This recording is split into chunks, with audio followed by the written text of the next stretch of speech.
The sound was not of battle, but of violating iron-striking ceremonial gold. It was late November 1532 in the high, cold plaza of Cajamarca, Peru. The great collision began with a prayer book thrown onto the ground, followed by the terrifying ring of European steel against Inca bronze. The seizure of the Sapa Inca, Atahualpa, was the public catastrophe. The brutal shadow war waged against the Inca women was the hidden one. Our topic is the dark truth of what the Spanish Conquistadors did to the female population of the Inca Empire, a campaign of systemic, institutionalized destruction that proved more profound than any simple battlefield defeat. The primary motif, the object that will return, is the Khipu, the knotted record-keeping device, suddenly silenced and ignored. Why did the invaders target the women with such precise, dehumanizing policy? And what silent records did they leave behind of this cruelty? What truth remains when the knot keepers are broken? If you enjoy these dark histories, leave a like and subscribe and comment below where you're listening from. And now, back to the story. The public execution of Atahualpa in 1533 did not end the conquest. It merely shifted the institutional control from outright warfare to administrative captivity. The great wealth of the Inca, the gold of the sun, the silver of the moon, was stripped and melted down, but a deeper prize was sought. The control of lineage, labor, and culture, all held primarily by the women. The highest-born women, the Aclla, chosen women, were immediately seized. These thousands of women who had served the sun god and the Sapa Inca in ritual and weaving were marched down the stone highways, away from the high mountains and into the burgeoning Spanish settlements like Lima and Cusco. This was not a chaotic raid, but a systemic deportation and renaming. In the vast estates now claimed by the encomenderos, the women were stripped of their identities.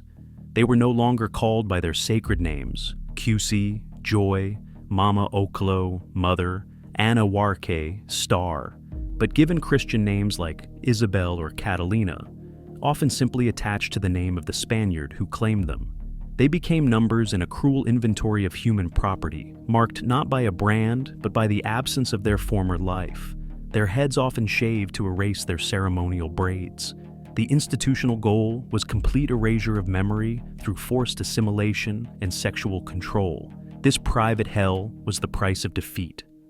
Yet, in the shadows of the compounds, among the quiet, monotonous rhythm of the forced labor, grinding maize, weaving coarse cloth for their new masters, a quiet will to resist persisted. It was not the will of a general or a priest, but the silent shared defiance of memory. They taught their children the hidden meaning of the Inca stars and kept the language, Quechua, alive in whispers. The conquerors often offered a perverse form of mercy. A woman of high lineage might be offered marriage to a Spanish soldier or placed as a privileged servant in a wealthy household. The hidden price, however, was the complete abandonment of her people, her gods, and her right to raise her children as Inca. She was required to become an engine for the conqueror's new society. To refuse this quiet death was to face a darker oblivion in the work pits or the barracks. How much of the spirit can they own if the tongue remains free? The silence imposed upon these women, the denial of their names and their power, was intended to break the heart of the Inca nation. They had been the keepers of history, the spinners of fine cloth that held sacred meaning, and the mothers of the next generation of rulers. By seizing and degrading them, the Spanish sought to sterilize the future of Inca resistance itself. Did they truly believe silence could erase what was woven in?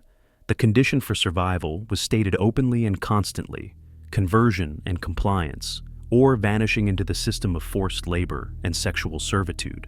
The Spanish demanded not just obedience, but a profound spiritual surrender. Women were coerced into accepting baptism and forced attendance at Mass, designed to replace the intimate, familial worship of the Inca pantheon, Viracocha, Inti the sun, Mama Quilla the moon, with the alien dogma of Catholicism. The goal was to shatter the spiritual authority of the women, who were traditionally responsible for maintaining ritual continuity in the home and community. In the face of this systemic pressure, the required compliance was often met with a single, cold refusal, delivered not in words but in deed. When ordered to discard a small inherited protective fetish, a Canapa, one woman, records suggest her name was Maria after a forced baptism, simply looked at the friar and, without a word, slowly slipped the object into the innermost folds of her clothing, a hidden defiance. This act, repeated countless times, was the cold refusal. The escalation began softly: mandatory attendance and forced labor. It moved to deprivation, withholding rations for sins like speaking Quechua or mourning too openly. And finally, it descended into the silence of the obrajas, workshops, or the sexual demands of the barracks. The pressure was relentless. If they spoke of their gods, they were whipped. If they sang the old songs, their mouths were sealed. Yet, this very force intended to break them became an unexpected armor. The discipline of the Aclla, their training in long, complex weaving patterns, and the silent devotion to ritual inverted its meaning. The silence imposed upon them became the perfect cover. The repetitive, monotonous labor in the obrajas gave them long stretches of time to recite silent prayers, to memorize history, and to communicate through small, non-verbal signals.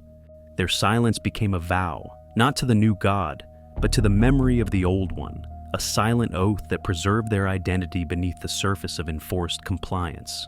The core why of the brutality and the price they paid is revealed here.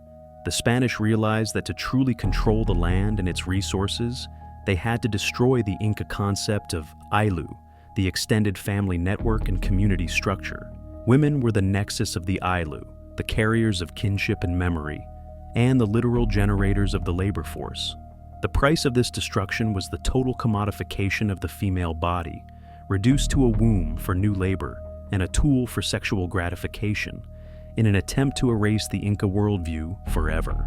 They paid for the right to remember with their complete freedom.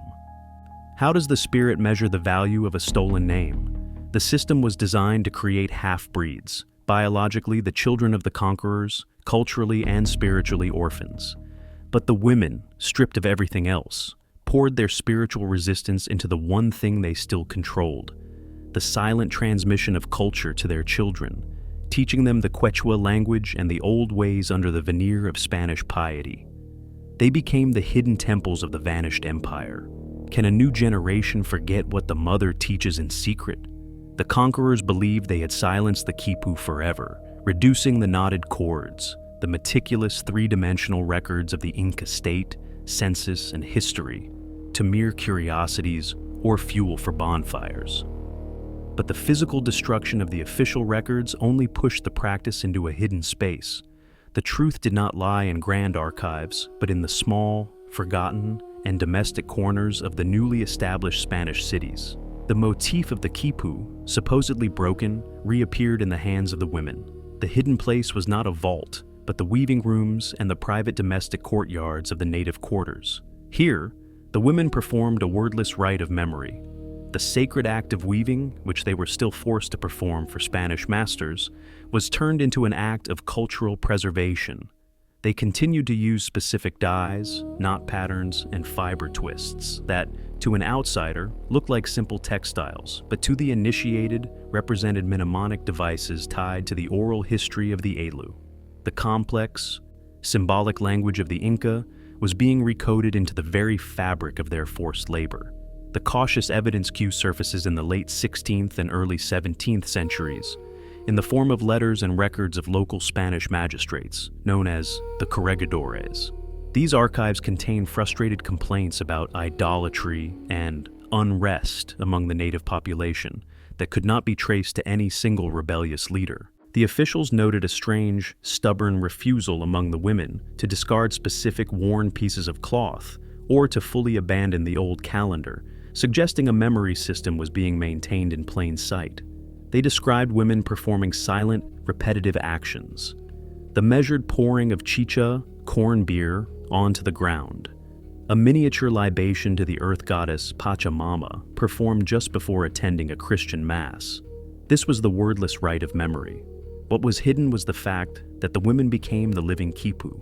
They had transferred the massive data set of the empire, the lineages, the border agreements, the sacred songs, the moral laws, from the physical cords to the collective. shared memory, encoded in their weaving, their language, and their daily ritual acts of defiance.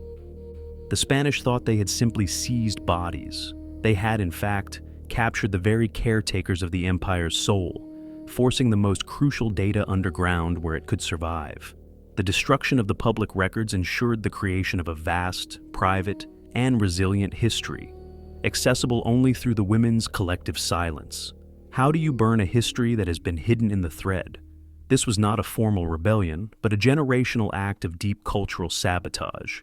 By refusing to let the thread of memory break, they ensured that the children, the first generation born under Spanish rule, knew who they were, where they came from, and what had been stolen. The very tools of their captivity, the loom, the dye pot, the forced labor, became the instruments of their quiet rebirth. Can the victor truly triumph if the memory of the vanquished lives? The Spanish crown, satisfied that the Inca Empire was defeated and officially converted to Catholicism, began the formal process of administrative erasure. This was not a chaotic burning, but a calculated withholding of ink. In the official colonial records, the registers of births and deaths, the names of the Inca women who had held power, the palace, and the collas, were meticulously blanked or replaced with simple generic Christian titles. The aim was to ensure that future generations, Spanish and native alike, would have no legal or historical basis to claim an Inca past. Their history became a story of missing entries and burned ancestral names.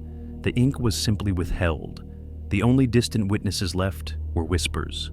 Chroniclers like Felipe Guaman Poma de Ayala, writing around 1615, preserved fragments of these atrocities not as legal proofs, but as moral arguments. His famous New Chronicle and Good Government is filled with illustrations and passages describing the systematic abuse and forced labor of the women, portraying them as silent sufferers under the boots of the colonial regime.